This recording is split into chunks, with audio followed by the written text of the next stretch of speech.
Bueno, buenas tardes a todos y sobre todo muchas gracias por haberos molestado y haberos dedicado a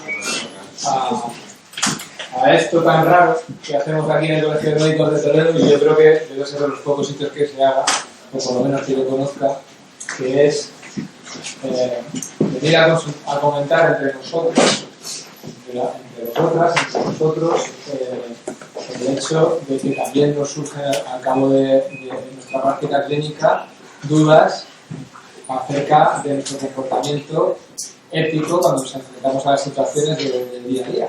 Y lo gordo de todo esto, o lo mollar de esto, es que las situaciones surgen desde el minuto 1 en que te enfrentas al primer paciente. Y lo que todavía me parece más sangrante es que durante los años de formación en las facultades es un tema que directamente se obvia o que se pasa muy de recibo. Y es labor de los colegios, precisamente, que de los colegios profesionales a los que tenemos todos que pertenecer, es labor que no olvidemos este aspecto de nuestra profesión. Así que otra vez daros las gracias, y lo que vamos a hacer para la dinámica os explico, porque ya supongo que se ha dicho Angélica, pero yo os voy a ir nombrando y presentando. Hacéis vuestra presentación, os entregamos el diploma.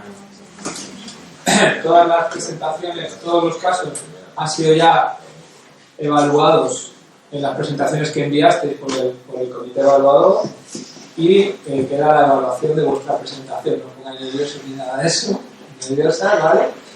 Y vamos a empezar ya con el primer caso, que se titula "Son los protocolos siempre el camino?", y que los autores son Ignacio Castellanos Pintado, Miguel Aguilar Vergo y María Belén González Mohino Lo. ¿Eres Ignacio? Pues... Bueno, buenas tardes a todos. Muchas gracias por estar aquí. Yo soy Ignacio, soy residente de primer año de Medicina de Familia en Toledo. Y bueno, este es mi caso de ética. Se titula "Son los protocolos siempre el camino?".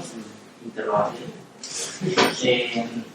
Se trata de un hombre de 46 años que tiene antecedentes de consumo de tóxicos, lumbociática, seguimiento en reumatología y un trastorno disociativo con síntomas depresivos asociados a una separación reciente, también de seguimiento en psiquiatría. Como tratamiento habitual tiene citalopram, clonazepam y lorazepam de 1 miligramos y precis. Y este caso lo vi yo en urgencias. Es un paciente que traslada a servicio de urgencias de aquí de Toledo en UBI móvil tras un intento autolítico mediante la ingesta de 8 comprimidos de citalopram. Tras la ingesta sufre una pérdida de conocimiento y los compañeros de la UBI le administran naproxen y recupera la conciencia, se le coloca una sonda nasogástrica y se le administra 50 gramos de carbón activado. Y ya finalmente el paciente acude al servicio de urgencias por voluntad propia y estable clínicamente. Para llegar a urgencias, tras la anamnesis, exploración física y pruebas complementarias, todo normal, paciente estable, yo le planteo al paciente que tiene que ir a ser valorado por psiquiatría al Hospital Provincial de Toledo, como así dice el protocolo en estos casos. Pero el paciente se niega a ser valorado allí y amenaza con marcharse. Él quería irse a Ocaña, que es donde habitualmente tenía sus psiquiatras y donde le seguían a él, pero nosotros no podemos derivar a Ocaña. Entonces, en este momento, yo me planteé fundamentalmente 2 opciones. Primero, seguir el protocolo, que era derivar al Hospital Provincial del paciente de manera voluntaria o de manera involuntaria, como fuera. Otra opción, como el paciente amenazaba con marcharse, es que el paciente realmente se marchara. Entonces, si decide marcharse, yo no me puedo quedar de brazos cruzados, yo tengo que avisar a la Guardia Civil para localizar a ese paciente, porque si ha intentado suicidarse, ¿por qué no iba a intentarlo de nuevo?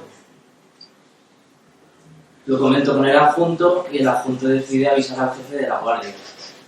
El adjunto se inclina por trasladarlo de manera involuntaria al hospital provincial, como así marcaba el protocolo, pero el jefe de la guardia viene, habla con el paciente y permite el alta voluntaria bajo su responsabilidad, y así lo dejo yo escrito en la historia clínica.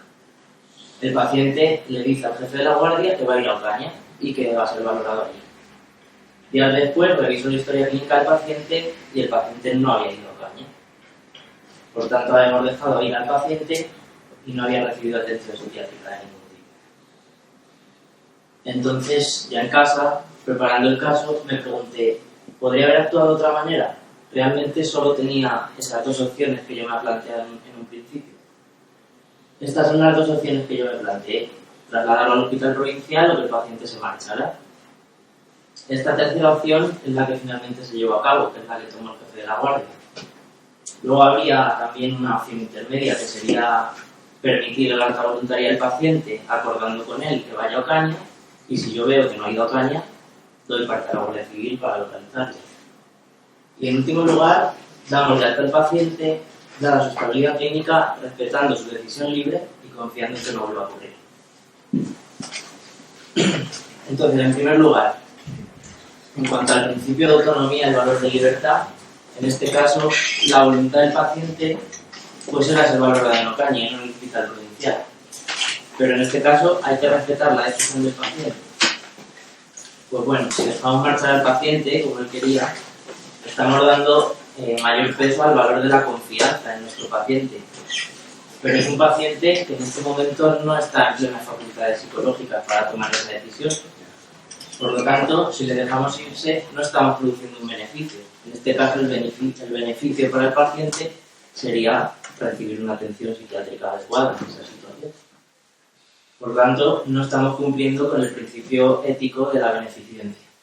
Además, si dejamos marchar al paciente respetando su teórica libertad de decisión en ese momento, también le podemos producir un daño, porque si le pasa algo fuera del hospital, si vuelve a intentar suicidarse, tampoco cumplimos con el principio ético de la no maleficencia.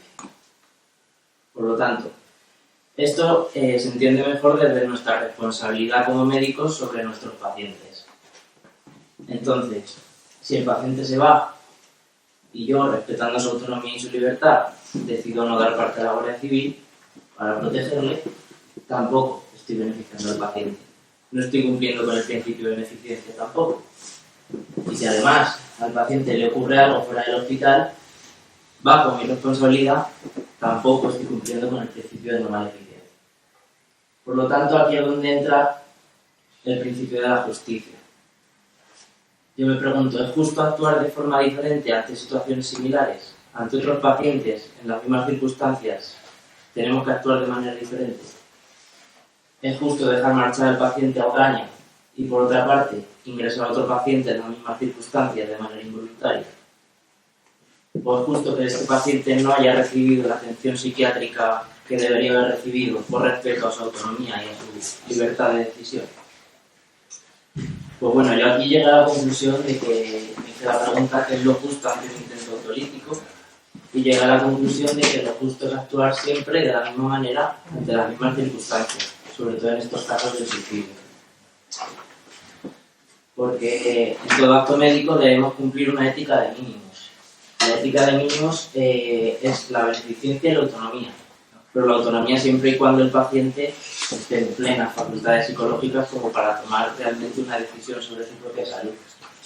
En nuestro caso, el mayor beneficio para nuestro paciente era que fuera al hospital provincial, voluntaria o voluntariamente, en contra de la autonomía sobre la decisión de su propia salud.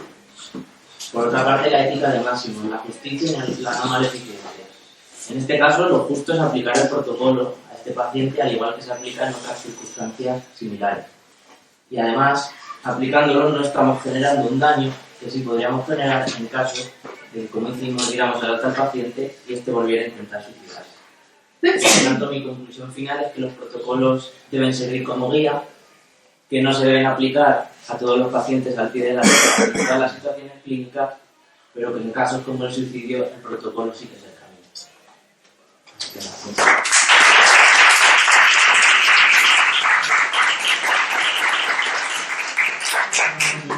Así que nada, no os he comentado que no voy a poneros ningún tiempo, es decir, que tenéis tiempo que queráis, que hay 9 casos, tenemos tiempo de sobra para que os enrolléis lo que queráis, y que si os parece bien, si alguien quiere hacer alguna pregunta después de presentar el caso, y si no, pues nada, seguimos.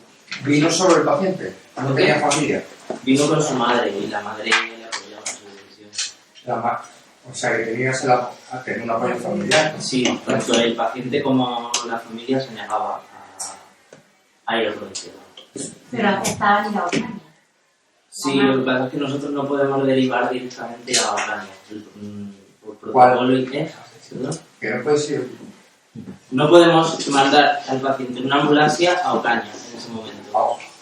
Pero a Ocaña te refieres a Ocaña, especialidades, sí. ¿no? Claro, esto no está... Claro. Son centros que tenemos Claro. consultas solo por la mañana. Que es donde a él le sigue. Entonces, urgencias de psiquiatría como tal es en el provincial. No podemos... Sí, no, pero me refiero a que me imagino que el compañero a lo que se refería era que a través del familiar puedes medio pactar que le acompañe a Ocaña al día siguiente. Ya, sí, es lo que se hizo. Es lo que en teoría se iba a hacer, es lo que el jefe de la guardia hizo.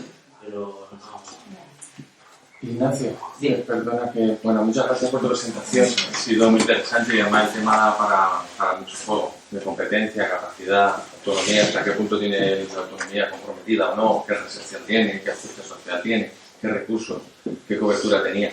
Pero hay un concepto que has comentado, que además luego hay otras presentaciones, hay por lo menos otras dos presentaciones que también pasan por eso, lo que es la ética de mínimos y de máximos. En principio, lo has dicho así porque bueno, que ha salido, pero al revés, la ética de mínimos es la ética de la sociedad, lo que afecta a toda la sociedad, al colectivo, a la comunidad, que es la maleficencia, la no maleficencia y la justicia. Eso es la ética de mínimos. Y la ética de máximos es la que afecta al individuo, que es la beneficencia y la autonomía. Que yo creo que en la argumentación tuya esto tampoco influye mucho, porque tú te apoyas en la manera en que razonas como la justicia se pueda ver o no comprometida en el caso, pero como luego hay otros dos casos al menos que también hablan de principios, o sea, de ética de mínimos y de ética de máximos, que quede claro. La ética de mínimos es lo que nos afecta a todos, a la comunidad, a la sociedad, a la colectividad, y la ética de máximos es la que afecta al individuo, que es la autonomía y la beneficencia. Ya está, nada más eso. Perdonad que haya interrumpido la investigación que estáis haciendo los demás. Bueno, se nota que allí está el comité de evaluación. Bueno, una pregunta más. Un aplauso para Ignacio, que es un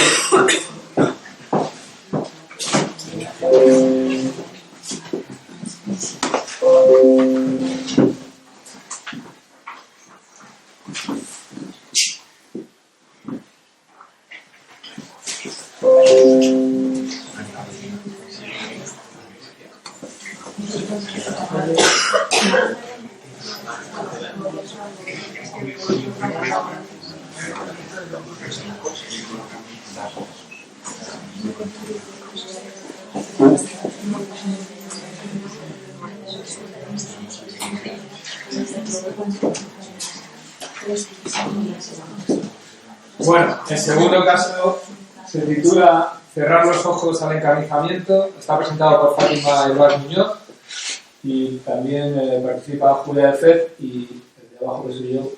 Tengo que deciros, por si hay alguna suspicacia, que yo no participo en las votaciones. De ninguna forma. Y que los casos se han evaluado sin conocer los autores. Evitemos suspicacias. Vale, pues... Bueno, como bien ha dicho Raúl, que soy Fátima, soy heredora de medicina de familia y estoy en el conjunto de tener. Y bueno, mi caso se llama Cerrar los ojos al encarnizamiento. Bueno, primero os voy a presentar los hechos más relevantes del caso. Se trata de un varón de 92 años que, como antecedentes familiares, es un señor que vive en casa con una cuidadora que acude a asearlo, limpiar casa, a hacer comida. Este señor tiene una vida cama-sillón y él como tal no tiene deterioro de sus capacidades mentales, pero tiene un problemilla y es que toma opiáceos para aliviar sus dolores y a veces los combina con cantidades moderadas de alcohol, motivo por el cual a veces tiene reacciones agresivas con las personas que están a su alrededor.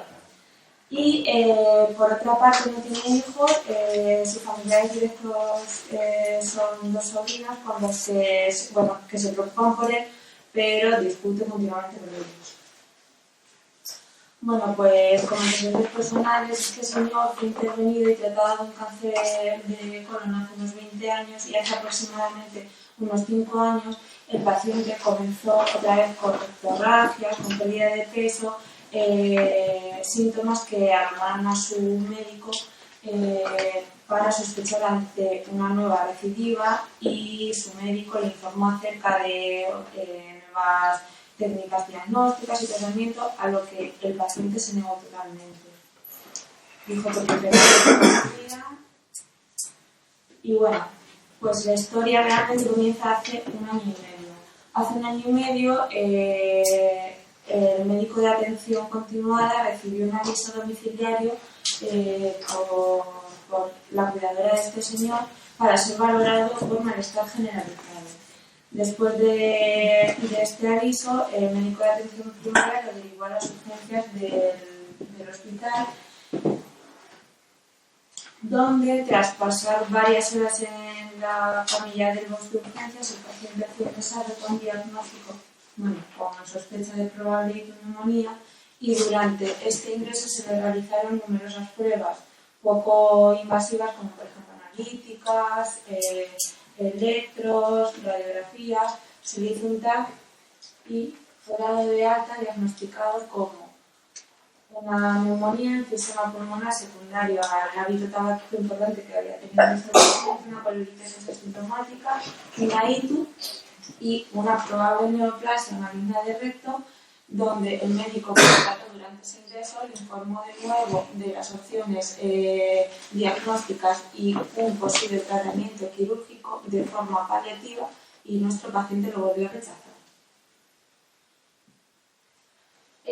Han sido varias las ocasiones desde hace 1 año y medio en las que al paciente se le ha derivado al servicio de urgencias hospitalarias, siempre por el médico de atención continuada, a pesar de que su médico de cabecera lo visita de forma programada durante 2 veces al mes, junto con bastantes visitas a demanda por su cuidadora. Y a pesar de ello, repito, ha acudido en bastantes ocasiones a urgencias. La última de ellas se le realizó el estudio conveniente y se vio que como causa de la desorientación, que había sido el motivo por el que había sido derivado, el paciente fue diagnosticado de ITU y anemia. Por lo tanto, el médico que se encontraba, que lo vio en urgencias, decidió que la forma más correcta de actuar en este momento era que permaneciera la noche en observación para ser transfundido. Al día siguiente, el paciente se negó a volver a ingresar de nuevo y decidió marcharse de alta. Y es aquí donde yo me planteo las diferentes alternativas y las posibles opciones para estudiar, sobre todo las partes del código deontológico que pueden estar un poco en contradicción. Entonces, en primer lugar, un resumen de que se trata de un varón de 92 años, un paciente que, aparte de ser un paciente pluripatológico con una enfermedad neoplásica muy avanzada, y en la que él, en numerosas visitas al hospital, ha expresado de forma consciente, y al tratarse de un señor que no tiene ningún deterioro cognitivo, de forma totalmente válida, su negativa a hacer un estudio posterior o medidas agresivas, aparte del tratamiento meramente analgésico o para medidas de confort y el alivio del dolor. Entonces, aquí están un poco en contraposición. Como he dicho anteriormente, el paciente no tiene ningún tipo de deterioro cognitivo y tiene plenas facultades para decidir. Por lo tanto, entra en juego el primer artículo del Código Deontológico, que es el artículo 36.2, en el que se cita textualmente que el médico no deberá emprender o continuar acciones diagnósticas o terapéuticas sin esperanza de beneficio para el enfermo, inútiles u obstinadas. Ha de tener en cuenta la voluntad explícita del paciente a rechazar dicho tratamiento, como se se contaba nuestro caso y cuando su estado no le permita tomar decisiones tendrá consideración y valorará las indicaciones anteriormente hechas. Entonces, cuando el paciente acudió a urgencias, sabemos que en urgencias se actúa de forma rápida, a veces no tenemos el tiempo suficiente como para leernos toda la historia del paciente, pero se podría haber sospechado que esa anemia estaba justificada por la evolución de su propia enfermedad. El señor ya estaba diagnosticado de una probable neoplasia y entonces aquí es donde sobre todo elegí este caso porque realmente yo no sé, no sabía realmente si tenía indicación una transfusión o no. Entonces, por otra parte, se encuentra el artículo 7.1 del Código Deontológico, en el que se explica que se entiende por acto médico toda actividad lícita desarrollada por un profesional médico, legítimamente capacitado, orientado a la curación de una enfermedad, al alivio de un padecimiento, a la promoción integral de su salud, y se incluyen actos diagnósticos terapéuticos sobre el alivio del sufrimiento, así como la preservación y promoción de la salud por medios directos e indirectos. Entonces, aquí estaría justificada la actitud del médico y el profesional para restablecer el estado de salud del paciente, que fue con esa intención con la que se llevó a cabo la transfusión. Y el artículo 36.1 en el que se cita que el médico tiene el deber de intentar la curación o mejoría del paciente siempre que sea posible. Y cuando ya no lo sea, permanece la obligación de aplicar las medidas adecuadas para conseguir su bienestar, aun cuando ello pudiera derivarse en un agotamiento de la vida. Por tanto, después del alta de este paciente, a los 2-3 días siguientes acudieron a la consulta de su médico de cabecera uno de sus sobrinos y su cuidadora, dejando constancia de que no querían volver a que sobre su tío y familiar se realizasen medidas agresivas y no se le volviera a derivar al hospital. Por tanto, su médico de familia actuó dejando constancia de ello en su historia clínica y desde entonces continúa realizándolo periódicamente en su casa. El paciente sigue haciendo la misma vida que antes y el control del dolor y la progresión de la enfermedad se la controla su médico, aliviando los síntomas y respetando sobre todo el deseo del paciente, como en tantas ocasiones había el paciente dicho, manifestado.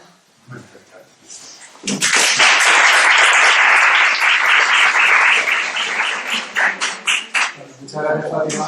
¿Alguna pregunta para Fátima? ¿Alguna pregunta, alguna duda que os genere el caso? Que los pacientes, pues son voluntades anticipadas estaría bien, ¿verdad? Porque hay pacientes de este tipo que tienen Alzheimer, por ejemplo, que con su caso, y sí que cada vez que tienen seguramente un cáncer de colon, algo obviamente tiene anemia por 3 y sigue yendo al hospital cada mes o 2 y medio, le refundan y vuelve a casa. Y a veces cuando no lo tiene la voluntad anticipada por escrito y la familia no es capaz de tomar una decisión, pues no te queda más remedio que mandarlo o explicar, o sea que ahí nuestra implicación también va a ayudar a decidir si ese paciente se lo deriva, ¿no? La verdad es que este señor ya había dicho en numerosas ocasiones eso y dado que no tenía ningún tipo de deterioro cognitivo el señor, vamos, que es más algo físico que sus capacidades. Cuando se lo había llevado al hospital, no se había llevado él ahí. ¿Es decir, que se había llevado por el personal de atención continuada? No, porque había acabado bien, porque había insistido. No, es que básicamente porque el hombre, en las fases en las que se encontraba peor, él solicitaba ayuda de alguna manera. Entonces esa ayuda de lunes a viernes se la he dado yo o mis guardias, se la damos nosotros, se la hemos dado las que hace falta, a veces yendo todos los días. Pero cuando me pido fin de semana y busca ayuda, si la ayuda que le ofrece el médico es el hospital, pues él acepta hospital. Una pregunta, entonces entiendo que en la presentación del caso consideráis que el haberle hecho la transfusión al paciente es encarnizamiento terapéutico. encarnizamiento, sí, desde mi punto de vista, puesto que porque realmente tampoco, o sea, el nivel de hemoglobina tampoco no había descendido, pero yo creo que es que ese paciente se manejaba también en torno a esos... Pero entiendo que cuando el paciente acudió al hospital se le diagnosticó de una ITU. Se le diagnosticó de una ITU, sí, motivo por el cual realmente fue derivado. Claro, entiendo que se trató con un antibiótico oral y a eso sí afectaba al paciente, ¿no? Ese tipo de tratamiento de una enfermedad intercurrente y no de su proceso de base, entiendo que ese tratamiento sí era aceptado por el paciente, ¿no? O sea, igual la transfusión tampoco realmente se negó a la transfusión. Claro.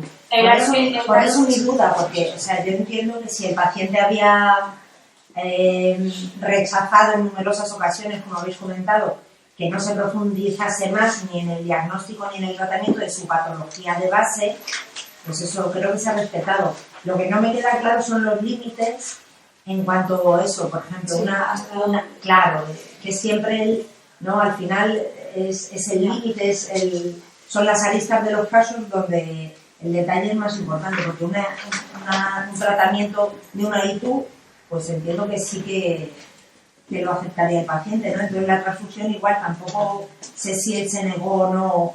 No se negó. No se negó en ningún momento, simplemente que después de esto, yo creo que más que nada eso es la traslación de realmente si esa transfusión era necesaria ante un paciente que realmente la evolución de su enfermedad es que posiblemente le lleve a hacer otra vez otro pico de anemia, pero no por eso ya estaría indicado volver a mandarlo al hospital, volver a transfundirlo, porque es como, pues eso, como un ciclo de capilar. Esto, a ver, distintos cursos de acción en la misma persona en distintas circunstancias son válidos. Sí. No siempre hay que hacer lo mismo. Ayuda a veces a decidir, porque aunque yo creo que aquí estamos todos de acuerdo que la sonda nasogástrica, como en un caso es un encarnizamiento terapéutico, sí existe la duda de que el proceso que estamos atendiendo es reversible, quizás estaría justificado. Entonces, bueno, el encarnizamiento no terapéutico muchas veces es cuando, además lo has dicho muy bien, en el análisis diagnóstico ha señalado el artículo adecuado. Si el proceso se puede beneficiar de lo que tú vas a hacer, pues entonces hazlo. Es la reversibilidad. Lo que te da la clave para decir a este hombre le voy a transfundir sí o no, lo reversible. Porque claro, este hombre con un aneo de colon y recto probablemente se va a anemizar, y una de estas, pues bueno, estará a gusto, se estabilizará ahí o se irá. Porque tiene derecho a irse. Claro, pero si tú crees que su situación clínica de sufrimiento es reversible, pues entonces debes de poner ese medio. No sé el caso, porque las circunstancias las conocéis vosotros mejor que nadie, pero hago ver que no hay medida buena ni medida mala, no hay encarnizamiento, no encarnizamiento, cuando no tiene sentido, no tiene sentido, y te lo puede ayudar a ver el que la circunstancia sea reversible o no. Realmente es que el paciente lo derivaron es que no sé si lo he dicho, lo derivaron por desorientación. O sea, la anemia fue como un hallazgo incidental que vieron. Pero realmente pues confusional agudo por la ITU, por la anemia o por otras cosas. Bueno. De todas maneras, muchas gracias, Fátima, para que veáis lo interesante que son los casos y los dilemas que nos crean, y de eso se trata. Vamos a consultar esto. Es verdad, se nos ha olvidado el diploma. Se le da solo a Ignacio y sí, vamos a ver. Bueno, un aplauso, Fátima, muchas gracias. Va a presentar mi compañero en el centro de salud. De forma incidental, lleva con nosotros muy poquito tiempo, pero yo estoy encantado. Se llama Jesús Terrero García, su caso se titula "Y esta es mi hermana doctora y le voy a dar esta". Por JJ. Yo considero.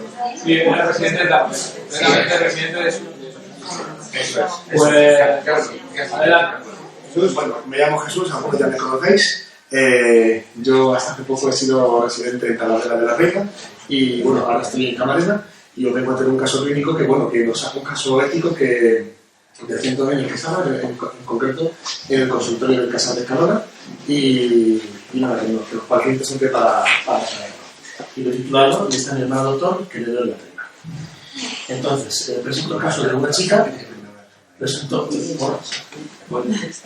el caso de una chica de 15 años, de acudir acompañada a la consulta con su hermana de 20 años y es atendida a la muchacha por el R4, que adivina quién es, y el caso es que, pues eso, pues cuenta una serie de molestias abdominales inespecíficas, el doctor me ve la tripa, tal, no sé qué, pero no, nada concreto. Y bueno, el caso es que hace una semana, porque empieza también con náuseas y tal, pero no tiene fiebre, no tiene ningún otro síntoma, estreñimiento, nada a lo que sale de mano. Le preguntamos por la fecha de última regla, que tampoco sabe referir cuándo es, y en la exploración física ponemos una exploración bastante anodina, como mucho. Nos dimos cuenta que tenía una serie de molestias y tal, que nos quedó una duda de que hubiese algo en el hipogástrico. El caso es que, sospechando un embarazo, pues vamos a hacer una tira de orina. Un poco por protocolo, pues la tira de orina salió negativa y el primer embarazo pues salió positivo, claro. Me encuentro con la situación de que no está acompañada la chica por ningún tutor legal en este caso, sí por su hermana de 20 años, pero me encuentro un poco de cruces con esta situación y se lo comento al adjunto que estaba. Y el caso es que, claro, la paciente comentaba que sí, que era posible haber planificado un embarazo en algún momento. No le sorprendió que nos encontrásemos con ese resultado en la consulta y digo, bueno, pues ¿qué piensas hacer? Tal, no sé qué, vamos a iniciar el protocolo de embarazo. Y me dice, no, que lo que quiero es abortar, porque no, me considero muy joven, tengo 15 años, tal, no sé qué, y no quiero ser madre. Entonces, bueno, el contexto del caso pues que nos encontramos es que una chica estudiante, repetidora de segundo curso de la ESO, y es la tercera hija, vive con su madre aquí en España y nada, pues tiene su madre trabaja como cuidadora, mantiene una relación con otra pareja, paciente de nuestro grupo y nada, que sigue en España con sus 3 hijos. La madre está gran parte del tiempo fuera de casa y su padre vive en otro país, lo cual quiere acompañar a su hermana de hijos a la consulta. Viven en una zona, pues eso, deprimida, con mucho tema de delincuencia, drogas y prostitución. ¿En qué marco nos movemos? Pues hombre, en este caso conviene un poco ver las edades en las que nos movemos. La chica tiene 15 años y a partir de los 12 años ya la Ley de Protección del Menor ya te ampara el derecho a que la persona sea escuchada y se la tenga en cuenta. Pero, claro, la Ley de Autonomía del Paciente nos marca la mayoría de edad sanitaria a los 16 años. Entonces la chica está por debajo de ella. Y bueno, de la civil, por supuesto. Entonces, claro, ¿qué sucede? Que con la reforma del Código Penal que hubo en 2015 nos damos cuenta de que se considera cualquier acto de carácter sexual con menores de 16 años se considera un delito, salvo que bueno, sean una serie de situaciones de igual nivel de madurez y demás. Pero bueno, que ya entramos en el terreno pantanoso de que puede ser incluso delito. Pero bueno, metiéndonos un poco más en el tema legal que nos ampara por el tema de la interrupción voluntaria del embarazo, la ley lo que dice 2 artículos, que son el 13 y el 14, que son los que plantean cómo debe llevarse a cabo esta IVE. Entonces, el artículo 13 marca que primero tiene que practicarse por un médico especialista, que en este caso, aunque no lo viene identificado, el especialista se le refiere al ginecólogo, que es el que efectúa, aunque el médico legalmente participa de una manera más indirecta, pero me refiero, especialista hospitalario. En un centro sanitario público o privado acreditado y que esté el consentimiento escrito de la mujer embarazada. En el caso de que la mujer sea la que lo pida, aquí entramos en el artículo 14, que es que tiene que ser la primera 14 semanas de gestación, habiendo informado a la mujer de todo lo averiguable, de todas las vías que puede sentar de cara a tomar una decisión y que tenga al menos 3 días para pensarse. En el 2015 esto se modifica de cara a menores de edad, que es un poco lo que también nos atañe, que tiene que haber un consentimiento expreso de los titulares de la patria potestad. Entonces, claro, Aquí yo planteo los 4 principios, cómo está en conflicto. Por una parte, el principio de justicia, que es que la paciente tiene derechos y deberes y tiene que ser tratada equitativamente con el resto de los pacientes que pasan por la consulta. No porque le plantee un diagnóstico o no, tiene que entrar a mí un juicio de valores y de tratarla de manera diferente al resto. El principio de autonomía, pues claro, es una paciente menor de 15 años. Esto lo he modificado posteriormente, menor maduro, quiero decir, mejor. Si consideramos que es un menor maduro, ¿no? Eso es un tema que luego lo entraremos más a fondo. Que está acompañada de un mayor de edad, su hermana, que tiene 20 años. Luego, el principio de beneficencia, que no se comprometa. Para ello, tiene que haber un apoyo del personal sanitario en todo momento. Y, por supuesto, el principio de no maleficencia, no hay que perjudicar a la paciente por un trato distante o falta de empatía por nuestra parte. Entonces, ¿qué cursos de acción planteo en este caso? Por una parte, cursos de acción extremos y por otra parte, cursos de acción intermedios. Extremos, pues mira, llamamos a la madre o al padre y que nos explique y que hagamos algún tipo de contacto. O, mira, pues chicas, piensas ponerlo mayor de edad, no sé qué, no has pensado bien tal, pues te lo damos todo hecho. Y tampoco vamos a perdernos más problemas. Pero bueno, metiéndonos un poco más en cursos de acción intermedios, un curso de acción intermedio sería informar a la paciente de que, mira, de que no te podemos prestar atención sanitaria porque no vienes acompañada de un tutor legal. Porque aunque tu hermana sea mayor de edad, en tu caso en concreto, el que tiene que prestar aquí declaración es tu tutor legal, que son tus padres, tu padre o tu madre. Que bueno, que se incurriría en una falta de inatención en ese momento porque no se le prestaría la atención, aunque bueno, tampoco lo sería del todo, porque también se le está informando sobre sus derechos, sobre su situación, y quieras que no es una atención sanitaria. Pero bueno, que luego el problema es que la paciente puede no venir a la consulta, como que el médico no colabora, etcétera, y entonces sí que podemos perjudicar. Un curso óptimo de acción que nos planteamos en este caso, dentro de los cursos intermedios. Prestar la atención sanitaria que necesita, valorar su madurez, que muchas veces es difícil, si nunca ha venido a la consulta, puedes conocer el entorno familiar, pero no a esa persona, y dices tú, bueno, te informo de lo que hay, de lo que puedes hacer, de lo que no puedes hacer, y según la ley, y en función de ello tú decides. Yo te informo de cómo es la situación, de lo que podrías hacer, y ya tú tienes que decidir. Entonces, en este caso, con la paciente concretamos un poco en el marco en el que lo movíamos, y le dijimos, mira, creo que lo mejor en este caso es que o lo penséis, habléis con vuestros tutores legales, y ya, pues, una vez que estéis de acuerdo o no en seguir adelante, pues ya nos informéis, pero participando en todo el proceso. Y sobre todo con el consentimiento del tutor, que es lo que más nos importaba en este caso. Y ya está, es el tiempo.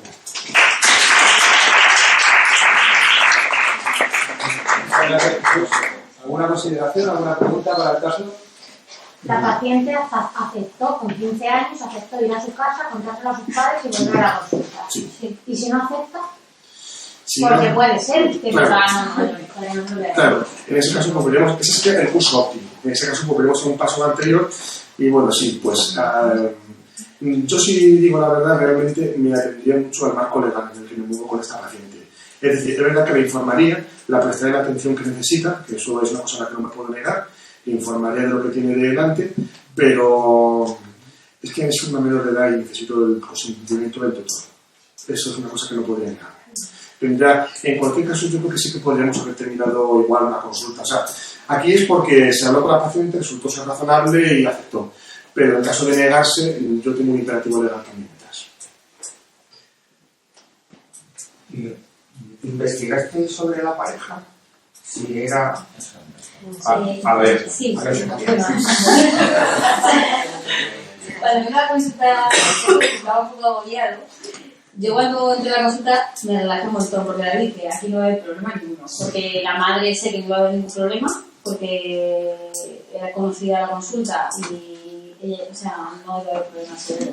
Además que la madre había venido meses anteriores a decirnos que la niña tenía una conducta sexual inadecuada y de hecho me pidió que la mandara al psicólogo por esa razón.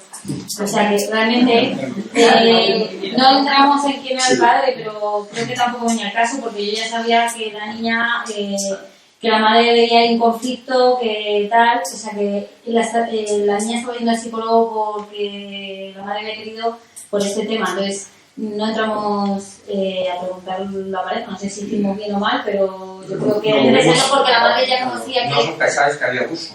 No, bueno, Jesús sí que lo sospechaba, pero yo no lo pensé. el marco puramente sanitario y ya decimos ahora. No, pero es verdad que sí que planteamos. Pero- Y si fueran abuso, ¿cómo Pero de cara a qué herramientas pondríamos, esto como lo declaramos, la paciente hasta qué punto, porque la paciente tampoco colaboraba mucho en la entrevista clínica, le preguntábamos, evasiva, o sea, los costos sacarlo un poquito a cuchara. Entonces, pues digo, bueno, quiero decir que en ese terreno nos movimos menos, de verdad. ¿La hermana que estaba en consulta era colaboradora o era Carolina? Porque a lo mejor puede haber sacado a la hermana fuera también, ¿no? Y haber hablado también con ella. Hombre, pero como no de la consulta no me... O sea, quiero decir, en ese sentido me quedo con... Tiene que estar acompañando. Bueno, a ver, puede estar acompañada, puede salir fuera la hermana y quedarte tú solo con ella. Claro, pero bueno, en ese momento no pareció un tipo que como aportar información, la chica tampoco... O sea, colaboraba, pero en ese caso necesitamos la máxima información posible para llevar el caso lo mejor posible. Y en este caso, pues, como la hermana también participó y yo salido, pues en ese sentido lo que Sinceramente no me parece que... Yo me quedé tranquila, creo que no echamos abuso para nada porque conocíamos a la familia y tienen confianza con nosotros. Pero es verdad que si lo hubiese no lo sabríamos. Eso también es verdad. Si hubiese un abuso no tenemos manera de saberlo. ¿Qué pasó? Sí, se le pegó, y ya dijo. Muchas gracias, Jesús.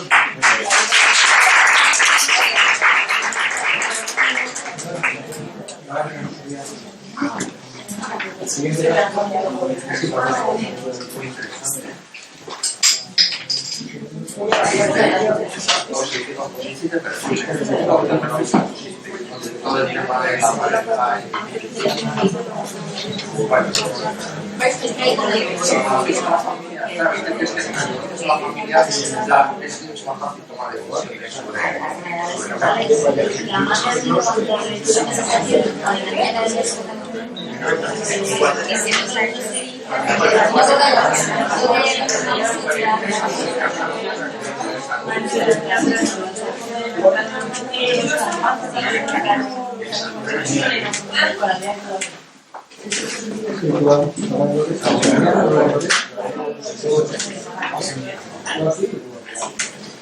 Vale, el siguiente caso lo va a presentar Adriana Arteaga.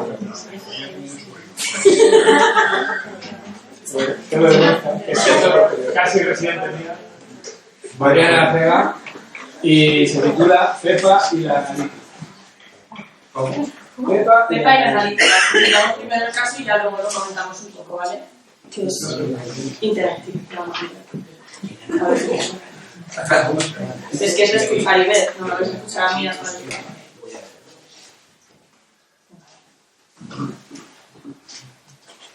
Soy yo y los compañeras que... Presentamos un caso. Se trata de Juanita. Juanita es una estudiante de sexto de medicina que se encuentra realizando su rotatorio en la ciudad española donde ha estudiado la carrera. El primer mes tiene que rotar el servicio X y pasa consulta en el centro de especialidades con la doctora hospitalaria. En una de esas consultas conoce a Pepa. Pepa es una mujer paciente de 40 años, que es controlada por la doctora hospitalaria desde hace mucho tiempo por una patología que requiere de tercer nivel asistencial. Este día, Juanita, nuestra estudiante, presenta la siguiente situación. Hola, Pepa, ¿qué tal te encuentras? Bien, doctora, la verdad es que bien. Desde que me vio usted hace un año no he tenido problema. Me alegra oír eso. Veamos la analítica. ¿Te la has hecho? No la puedo tener en el ordenador. Mire, doctora, sí, como hace menos de 2 meses tuve consulta con la otra especialista hospitalaria, me dijo mi médica del pueblo que a usted le valdría esa misma analítica. ¿Pero cómo me va a valer? Pues si eso le dice su doctora del pueblo es que no tiene idea de lo que a usted le pasa. Siempre igual con los médicos de familia. No se enteran de nada y se quieren meter en todo. Pues nada, Pepa, esta consulta no nos va a servir de nada por culpa de su médica del pueblo. Dígale de mi parte que cuando yo diga una cosa es por algo. Anda, Marisa, cítame a Pepa para el primer huevo que tenga en la consulta, que tiene que volver a venir porque su médico le ha dicho que no se quiere seguir analítica. Se queda la estudiante de nuestra paciente.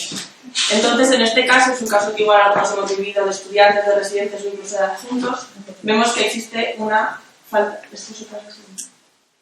Sí. Una falta de respeto entre dos profesionales sanitarios, en este caso la doctora hospitalaria le está faltando el respeto a la médica del pueblo, con el agravante de que lo hace delante de la estudiante de sexto de medicina y delante de la paciente. A la estudiante de sexto de medicina esto le puede suponer un mal aprendizaje, ya que los estudiantes no están solo para aprender clínica, sino también manejo de la consulta y ética médica. Y en el caso de la paciente puede suponerle un perjuicio, ya que están sus dos doctoras enfrentadas y puede perder la confianza en una de las dos, en la médica del pueblo o en la doctora del hospital que hace tantos años que era así. Entonces, cuando conocimos este caso, nos planteamos revisar el código deontológico, que aunque todos no lo sabemos, pues a veces hay que revisarlo para ver qué decía sobre el tema. Y en el código deontológico encontramos en el capítulo 10, cuando habla de las relaciones de los médicos entre sí y con otros profesionales sanitarios, dos artículos que leo textualmente. El artículo 19 dice que los médicos deben tratarse entre sí con lealtad, respeto y deferencia. El respeto aquí pues se lo estaba faltando a la doctora. El médico se debe abstener de criticar despectivamente las actuaciones de sus colegas. Además, hacerlo en presencia de sus familiares o de terceros, así como mediante redes sociales, puede ser considerado un agravante. En este caso es considerado un agravante porque lo está haciendo delante de la paciente y de la estudiante, como hemos dicho. En cuanto a lo de la docencia que os comentaba, el capítulo 23 de Docencia e Información viene a decir, del Código Deontológico, viene a decir que la docencia médica siempre debe incluir aspectos éticos y deontológicos, no solo la clínica y el manejo del paciente, sino también la ética. Además, el docente no puede transmitir ideas que sean contrarias a la ciencia y a la deontología médica. Aquí, la doctora hospitalaria le está transmitiendo una idea errónea, que es criticar o faltarle al respeto a la otra médica. El artículo 100 de este capítulo menciona que el médico residente y el estudiante tienen el deber de formarse en ética y deontología médica. Además, el médico docente debe inculcar a los estudiantes de medicina los valores éticos y el conocimiento de este código. Como hemos visto, la doctora hospitalaria se está saltando el código y encima eso es lo que le está enseñando al estudiante. Pero además nos surge un dilema, y es que lo que intentaba solucionar o evitar la médica del pueblo de Pepa es las numerosas analíticas que se tiene que realizar todos los años por todas las especialistas que la valoran. Entonces aquí entraría un poquito el principio de no maleficencia, ¿no? Porque si le estamos pinchando todo el rato a Pepa, pues la pobre al final se tiene que llevar pinchazo sí, pinchazo no para cada analítica. Es cierto que en este caso la doctora hospitalaria necesitaba unos parámetros en la analítica que no salían, entonces había que repetírsela. Pero lo que pensamos que la médica del pueblo quería hacer era solapar esas analíticas, intentar sincronizar también las consultas de las médicas, y quizá actuaríamos de otra forma, ¿no? O no lo haríamos delante de la paciente, directamente no lo haríamos. Así que como deberes, os proponemos que reflexionemos todos ahora si hemos vivido alguna de estas situaciones, si hemos sido partícipes o si las hemos protagonizado y cómo actuaríamos de aquí en adelante para que esto no volviese a ocurrir. Y eso es todo. Muchas gracias.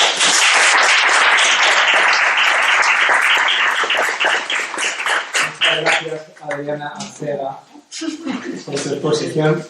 ¿Alguna pregunta, duda? ¿Tenéis alguna consideración que hacer al caso? Supongo que os habéis visto todas y casi seguro en alguna de estas. Bien, ¿hay otras? ¿Consideras adecuado como solución posible a estos casos que los especialistas hospitalarios roten en primaria para ver cómo hace trabajo? Yo tengo una experiencia y creo que no es malo. Que vengan con nosotros de vez en cuando y vean cómo trabajamos en primaria. Me parece muy interesante y creo que es algo que entre los residentes y las residentes hemos comentado en alguna ocasión, porque nuestros compañeros de especialidades hospitalarias casi todos rotan un mes o la verdad es que no sé cuánto tiempo en atención primaria, rotan en el centro de salud con nuestros tutores, incluso algunos. Entonces, ahí sí que pueden ver cómo se trabaja, qué se puede pedir, que eso les decimos mucho. Como no lo ha pedido el TAC, es que no podemos pedir un TAC, ven cómo se trabaja, pero claro, si rotan de R1, a lo que llegan a juntos ya se les olvida el centro de salud y la atención primaria. Entonces, me parece muy interesante también. De hecho, todos tienen que rotar por primaria. Todos los médicos, depende de su programa docente, te dicen que tienen que rotar. Casi todos rotan el primer año y generalmente el mes de verano, pero bueno, eso es el mes de vacaciones. Pero bueno, eso a veces es así, porque son así.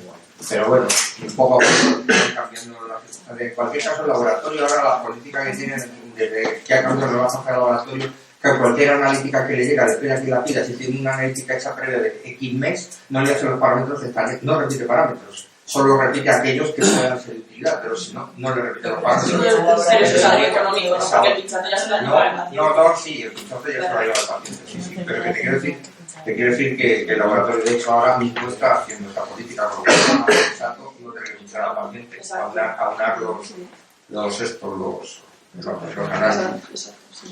Si el sistema informático te informase de que tiene una analítica pedida con estos parámetros, que eso sí que sería lo ideal. O sea, que cuando tú pidas un hemograma, te diga que tienes hecho uno de hace un mes o de hace 15 años. Cuando tú lo pides, entonces ya no lo pedirías. Antes, cuando no existía Mambrino, teníamos esa opción. La aplicación hospitalaria te permitía saber qué había pedido el especialista hospitalario, con lo cual podías ahondar las analíticas y no necesitabas. Mambrino eso ya no te lo deja ver, no te deja ver ya. Eso lo hemos perdido. Nosotros la aplicación antes que teníamos te permitía ver qué había pedido el compañero y con lo cual podías, incluso yo agrupaba la analítica de los pacientes porque veía lo que le habían pedido. Incluso podía repetir el volante si lo había pedido el paciente. Pero eso lo hemos perdido con Mambrino. Es decir, la informática en vez de ayudarnos, a veces lo que hace nos pone más clic o más pantallas y a veces no nos resuelve. No resuelve los problemas al paciente. Yo creo que desde Mambrino solo, si es todo de hospital, sí que se puede ver, porque una vez en la consulta con mi tutora, desde Turrión nos hemos metido a Mambrino y en Mambrino, yo con mi clave, ella no puede meterse. Ese es el problema. Sí que podemos ver las analíticas. Pero tú sí como residente, o sea, nosotros como residentes podemos hacerlo, pero los médicos de primaria no. Falta conexión, yo creo que porque ahora Mambrino es que saltase la alerta que Yo sí lo veo, pero cuando comienza allí, o sea, yo me meto en Mambrino, como no soy residente, yo soy titular, me meto en Mambrino y sí puedo ver las peticiones y de hecho las imprimo. Alguna vez que ha habido algún especialista en reumatología la he imprimido en la consulta otra vez, la doy al paciente porque la había perdido. Pero no todas, sí. La misma clave que tengo en Turrión tengo en Mambrino, para el hospital tengo un acceso a Mambrino y a veces entro y lo que vemos en el visor clínico es lo mismo que está en el Mambrino. La clave es la misma. Otra cosa es que hay que molestarse en buscar, claro. Incluso de Mambrino ya no reciben las peticiones del hospital, o sea, de análisis de primaria. No lo hacen en el hospital porque no se molestan en buscar en el monitor de analíticas. Porque muchas veces incluso el paciente viene duplicado con una historia de hospital y una historia por cifra en primaria y hay que buscarla, hay que molestarse en buscarla. Pues la verdad es que de todas maneras, por centrar un poco el caso de la discusión, porque estamos yendo un poco a la rama de las deficiencias del sistema sanitario y estamos olvidándonos del caso fundamental de ética. Angélica, por favor, sí, yo de las evaluadoras. Bueno, sí, iba a ir en ese sentido, en el sentido de centrar un poquito el caso y no empezar a hablar de las deficiencias de Mambrino, ¿no? Quiero resaltar que lo que más me ha gustado es una cosa que me resulta importante y que es que creo que hemos perdido muchísimo la comunicación. Yo soy médico de hospital y en pocas ocasiones he hablado con el médico de familia de algún paciente, en muy pocas. He hablado con Manolo Soto de algunos pacientes que me han mirado de repente, pero quiero reivindicar que ese diálogo creo que se ha perdido. Creo que no es lo mismo leer un informe de un especialista en un ordenador de un paciente que hablar con él directamente y decir, oye, mira, a este paciente le hemos hecho esto, le pasa lo otro, lo podemos manejar así, si tenemos alguna duda podríamos... Quiero reivindicar esa comunicación que creo que se ha perdido, no tanto ordenador, tanto visor clínico, tanto tal, sino el diálogo a veces entre profesionales me parece fundamental y creo que el paciente se beneficiaría mucho de eso. Y también es lo que decíamos, ya no informatizado todo, sino también quizá telefónico, lo que dices tú, que puedas llamar al especialista de atención primaria del hospital y a mí eso es lo que me parece más importante del caso, aparte de la falta de respeto que también es. En la línea que comentaba Angélica también, es verdad que deberíamos mejorar un poquito la comunicación entre los médicos de familia y los del hospital, pero también en este caso, hablando de analíticas, me parece fundamental la labor del enfermero o la enfermera, que es verdad que muchas veces son ellos los que nos dan el aviso de, oye, que es que tiene otra cita para tal, y a lo mejor nosotros ni siquiera nos hemos enterado de que en el hospital tiene otra analítica, porque lo podemos ver y hay cosas que no se pueden pedir, o sí, y se pueden unificar las cosas, mejorar un poco la comunicación entre todos los profesionales sanitarios. Bueno, un aplauso para David.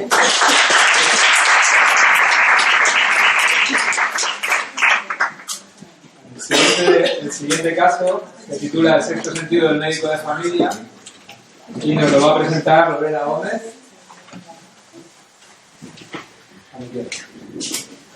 Bueno, pues buenas tardes a todos. Yo soy Lorena, soy de R1 de familia en el Centro de Salud de Santa Olalla, que pertenece al área de Talavera. Y el título de mi caso recibe el nombre del sexto sentido del médico de familia. A medida que vaya presentando el tema, iréis viendo que va tomando sentido. Bueno, pues el hecho principal con el que inicio el caso se trata de que tengo una consulta en la urgencia del centro de salud de una mujer de 37 años que acude por un cuadro de ansiedad muy intenso. Como antecedentes importantes, me parece clave señalar que tiene una importante barrera idiomática, procede de Rumanía y no controla bien el castellano, lo que le limita muchísimo la comunicación. Tiene problemas con la tarjeta sanitaria, en ocasiones intenta venir con la tarjeta sanitaria de su marido, otras veces aparece que tiene una duplicidad de la historia clínica. También tiene antecedentes de un estado emocional depresivo, con la habilidad emocional. Y otros de los datos que también nos parecen importantes es que siempre viene acompañada o bien de su hijo menor de edad que actúa como traductor o bien de su marido. Es frecuentadora por múltiples consultas muy diferentes, sin ninguna focalidad, sin ninguna... frecuenta por muchísimas cosas, pero... perdón.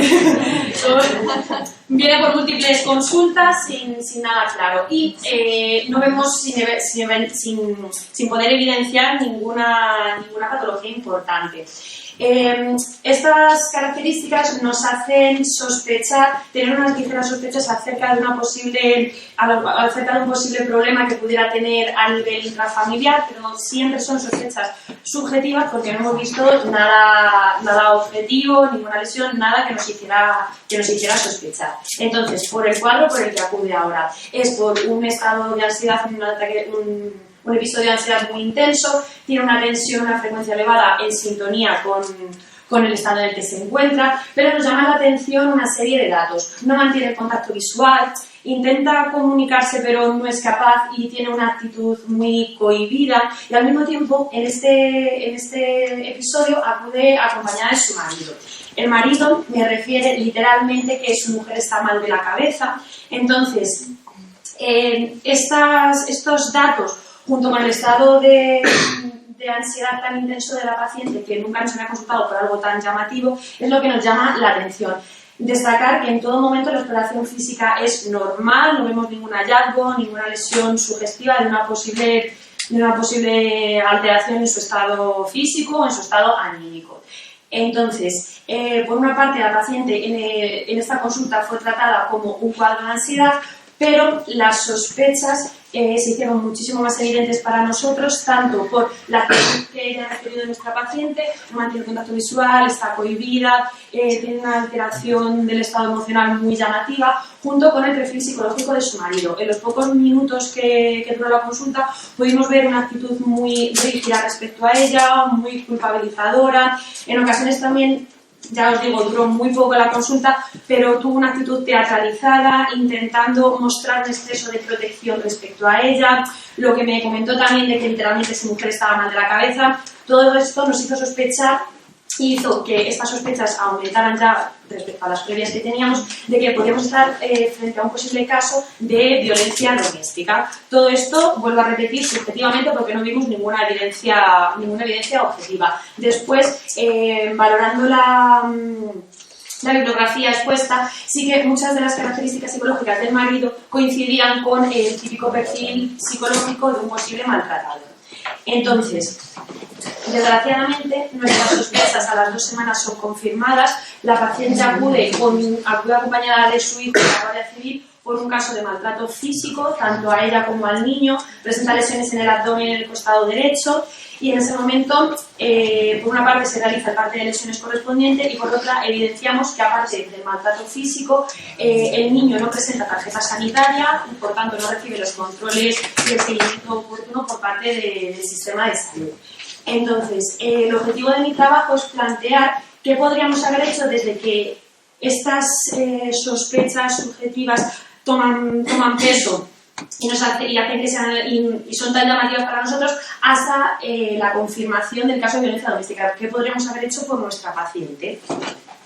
Entonces, me parece importante destacar que a la hora de realizar una intervención ética por parte de un profesional sanitario, estas intervenciones deben basarse en los principios de la bioética, algunos de los cuales dejo aquí recogidos.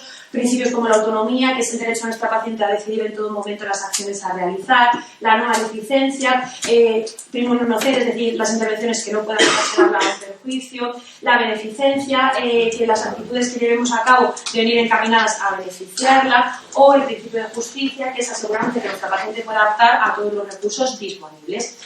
Pero cuando estos conflictos a la hora de actuar y de intervenir éticamente pueden llegar a entrar en conflicto, estos valores pueden llegar a entrar en conflicto, se tiende a recurrir, o en nuestro caso consideramos oportuno recurrir a la ética de mínimos que engloba la no maleficencia y la justicia, y que la consideramos como un nivel ético aceptado comúnmente común y voluntariamente por los integrantes del conjunto de la sociedad médica, por debajo del cual podríamos incurrir en lo ilegal y lo éticamente incorrecto.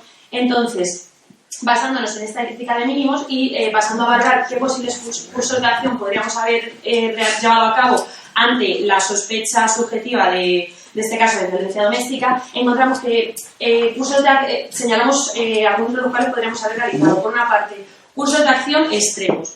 Denunciar directamente al marido basándonos en nuestras sospechas, y el contrario, ignorar esta idea que nos transmitía. No consideramos que sean los más adecuados, puesto que nos parecen muy extremos, y después podemos señalar los cursos de acción intermedia que también podríamos haber considerado: avisar a servicios sociales, confrontar al marido, concertar una cita con ella o poner una alerta en Turrial. Pero consideramos que el curso de acción óptimo, precisamente porque venera los principios de la ética de mínimos, debería haber sido un seguimiento estrecho por nuestra parte, intentando mostrarnos como una figura de apoyo, de confianza, para que nuestra paciente poco a poco se hubiera podido abrir con nosotros y nos hubiera comentado su situación intrafamiliar. Y al mismo tiempo también creemos que deberíamos haber realizado un proceso de información a nuestra paciente, mostrándole todos los recursos que tiene disponible a su alcance, en caso de que ella lo hubiera necesitado. En conjunto, esto sobre todo lo que trata de valorar es qué podemos haber hecho frente a la sospecha subjetiva, de tal forma que consideramos que esto es lo más óptimo, el curso de acción más óptimo que podríamos haber llevado a cabo. Y ya está.